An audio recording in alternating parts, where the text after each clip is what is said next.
சற்று முன் கிடைக்கப்பெற்ற மிக மிக முக்கியமான செய்தி ஒன்று வெளியாகியிருக்கு. ஏர்போர்ட்டில் ஏவா வேலு சற்று முன் கைது, பரபரப்பு.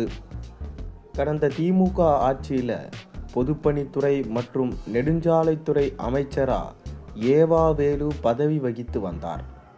அப்போது அவர் ஊழலில் ஈடுபட்டதா கொடுக்கப்பட்ட புகாரின் பேரில் லஞ்ச ஒழிப்புத்துறை அதிகாரிகள் கடந்த 25ஆம் தேதி அவருக்கு சொந்தமான இடங்களில் சோதனை நடத்தினாங்க. தமிழக நெடுஞ்சாலைத்துறையில் சாலைகள் அமைக்காமலேயே அமைத்ததாக கூறி 3.2 கோடி ரூபாய் முறைகேடு செய்ததா அறப்போர் இயக்கம் அமைப்பின் ஒருங்கிணைப்பாளர் ஜெயராம் வெங்கடேசன் கடந்த 2022ஆம் ஆண்டு கொடுத்த புகாரின் பேரில் இந்த சோதனை நடத்தப்பட்டது. இது தொடர்பாக ஏவா வேலு மற்றும் முன்னாள் அதிகாரிகள் உட்பட 11 பேர் மீது வழக்கு பதிவு செய்த லஞ்ச ஒழிப்புத்துறை அதிகாரிகள் ஏவா வேலுவுக்கு சொந்தமான இடங்கள் மற்றும் அதிகாரிகளின் இடங்கள் என மொத்தம் 20 இடங்களில் சோதனை நடத்தி இருந்தாங்க.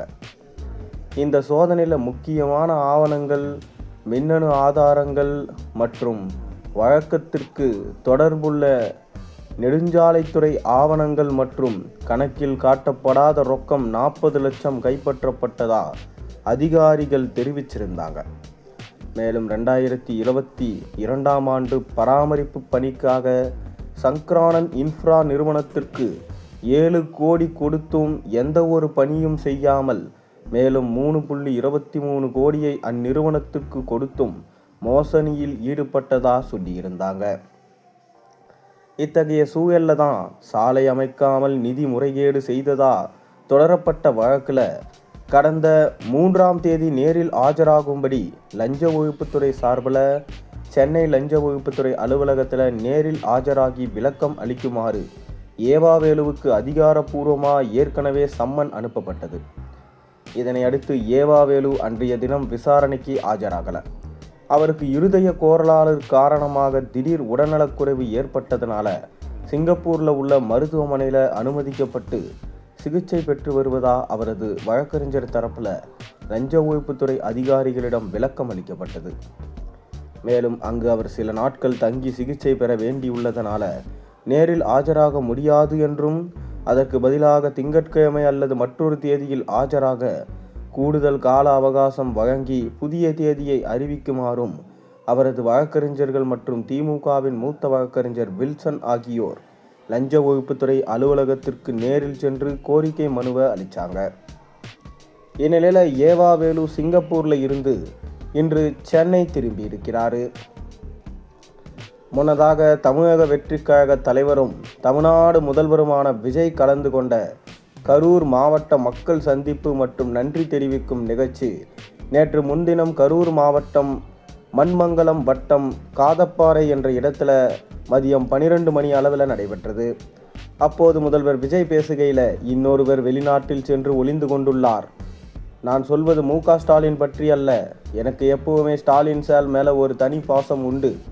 சிங்கப்பூருக்கு சிகிச்சைக்காக சென்ற மற்றொருவரை பற்றி தான் என ஏவா வேலுவை மறைமுகமாக விமர்சனம் செஞ்சிருந்தார். மேலும் இன்று அமைச்சர் ஏவா வேலு செய்தியாளர்களுக்கு பேட்டியளித்தார். அப்போது அவர் கூறுகையில், எனக்கு அலர்ஜி, இதயம், நரம்பியல் உள்ளிட்ட பல்வேறு பிரச்சனைகள் இருக்குது. கடந்த 2016ஆம் ஆண்டு முதலே சிங்கப்பூர் மவுண்ட் எலிசபெத் மருத்துவமனையில் சிகிச்சை பெற்று வரேன். தமிழ்நாட்டை சேர்ந்த டாக்டர் ஜெயராமன் என்பவர் மூலமாக அங்கு சிகிச்சை பெற்று வரேன். 2023ஆம் ஆண்டு அதே மருத்துவமனையில் சிகிச்சை பெற்றேன். கடந்த 5 வருடங்கள் இரவும் பகலுமாக வேலை செய்தோம். தேர்தலுக்கு பிறகு மீண்டும் பரிசோதனை செய்ய திட்டமிட்டேன். கடந்த மாதம் 15ஆம் தேதி சிங்கப்பூர் செல்வதற்கான விசாவுக்கு விண்ணப்பித்தேன். 17ஆம் தேதி எனக்கு விசா கொடுத்தாங்க. 25ஆம் தேதி மதியம் சிங்கப்பூர் செல்வதற்காக 17ஆம் தேதியே இண்டிகோ விமானத்திற்கு டிக்கெட் போடப்பட்டிருக்கு. 25ஆம் தேதி காலை காவல்துறையினர் என் வீட்டுக்கு வந்தாங்க. உங்கள் வீட்டை சோதனை செய்ய ஒத்துழைப்பு தர கேட்டாங்க. தாராளமாக ஒத்துழைப்பு தருகிறேன் என்று கூறினர். மேலும் விசாரணைக்கு வந்த ஏடிஎஸ்பி புகழ்வேந்தன் என்பவரிடம் சிங்கப்பூர் செல்வதற்கான டிக்கெட்டை காட்டினேன். சோதனை உடன் நான் அதற்கான விளக்கத்தை அளித்தேன். சோதனையில் 25ஆம் தேதிக்கு பதிலாக 26ஆம் தேதி சிங்கப்பூர் சென்றேன். அங்கு எனக்கு மருத்துவ சிகிச்சை தொடர்ந்து நடைபெற்றது. நரம்பியல் டாக்டர் லீ கிம் பென், வயிறு பிரச்சனையாக doctor Peter Yang Ken, allergy doctor Cheng Yang Kwang, இதயம் தொடர்பாக டாக்டர் ஜெயராமன் ஆகிய டாக்டர்களிடம் சிகிச்சை பெற்றேன். எந்த டாக்டரிடம் எப்போது ஆலோசனை பெற்றேன், என்ன மருந்து கொடுத்துள்ளார் என்பதற்கான சமரி இருக்கிறது. இசிஜி, ஸ்கேன் உள்ளிட்ட அனைத்து ரிப்போர்ட்டுகளும் கையில் வச்சுள்ளேன். கடந்த 3ஆம் தேதி விசாரணைக்கு ஆஜராக சொல்லி சம்மன் அனுப்பினாங்க. மருத்துவ சிகிச்சையில் இருப்பதால் அவகாசம் கேட்டேன். இது தொடர்பாக வணக்கம், என் மீது தொடரப்பட்ட வழக்கு தொடர்பாக மருத்துவ சிகிச்சை இருப்பதால் 10 நாட்களுக்கு விசாரணைக்குள்ளே வருகிறேன். 12ஆம் தேதிக்கு பிறகு விசாரணைக்கு முழு ஒத்துழைப்பு தருகிறேன் என்று வக்கீல் மூலம் கடிதம் அனுப்பியிருந்தேன். மீண்டும் கடந்த 9ஆம் தேதி விசாரணைக்கு வர சொல்லி நோட்டீஸ் அனுப்பினாங்க. நான் சுற்றுலாவுக்கோ அல்லது யாருக்கும் அஞ்சியோ செல்லவில்லை. சில நண்பர்கள் கற்பனை கதைகளை கூறி வந்தாங்க. நான் ஓடவில்லை, ஒளியவில்லை, பதுங்கவும் இல்லை. இது அர்த்தமற்ற விமர்சனம். என்னை திமுக கொறடாவாக தலைவர் நியமித்துள்ளார். அதை பேரவைத் தலைவர் அங்கீகரித்துள்ளார். 3 நாள் சட்டமன்ற கூட்டத்தொடரில் என் கடமையை நான் செய்தேன். நான் பேசவோ கூடாதா என்று அவர்கள் நினைக்கிறார்களா என்று தெரியவில்லை. நான் எந்த குற்றமும் செய்யவில்லை. நீதி என் பக்கம் உள்ளது. நீதிமன்றம் எனக்கு நல்ல தீர்ப்பு வழங்கும் என்ற நம்பிக்கை இருக்கிறது.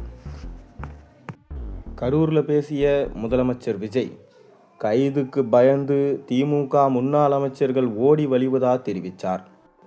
இதற்கு ராசாவோ, முன்னாள் அமைச்சர் ஏவாவேலு சிங்கப்பூருக்கு ஓடிட்டார் என முதலமைச்சர் பேசுகிறார். சட்டமன்ற தேர்தலுக்கு பிறகு ஏவாவேலுக்கு உடல்நிலை சரியில்லாமல் போனது. சில உடல் பிரச்சனைகள் இருந்தது. இதற்காக தான் அவர் சிங்கப்பூருக்கு போனார். மேலும் 2 நாள் கழித்து தான் சென்றார். லஞ்ச ஒழிப்புத்துறை சோதனையின் போது முழு ஒத்துழைப்பு கொடுத்து கையெழுத்திட்ட பிறகுதான் அடுத்த 2 நாள் பிறகு சிங்கப்பூர் சென்றார். எனவே யார் எங்கே இருக்கிறார்கள், எதற்காக போனார்கள் என்று முதல்வருக்கு தெரியாதா? முதலமைச்சருக்கு உளவுத்துறை என ஒன்று உள்ளது தெரியுமா என கேள்வி எழுப்பினார். முதலமைச்சர் பொய்யா பேசினார். பொய்க்கு அளவே இல்லையா? முதலமைச்சர் பொய் பேசலாமா? காமராஜ், ராஜாஜி உட்கார்ந்த இடத்துல பொய்யார் உட்கார்ந்துருக்கிறாங்க என கடுமையாக விமர்சித்திருக்கிறார். திமுக தலைவர் மு.க. ஸ்டாலின் ஆட்சியில் இருந்தபோது கொண்டு வந்த திட்டங்களை விரிவாக்கம் செய்து கொண்டு இருக்கிறாரு இன்றைய முதலமைச்சர். இவர் முதலமைச்சர் இல்லை, திட்ட விரிவாக்க அலுவலர் தான்.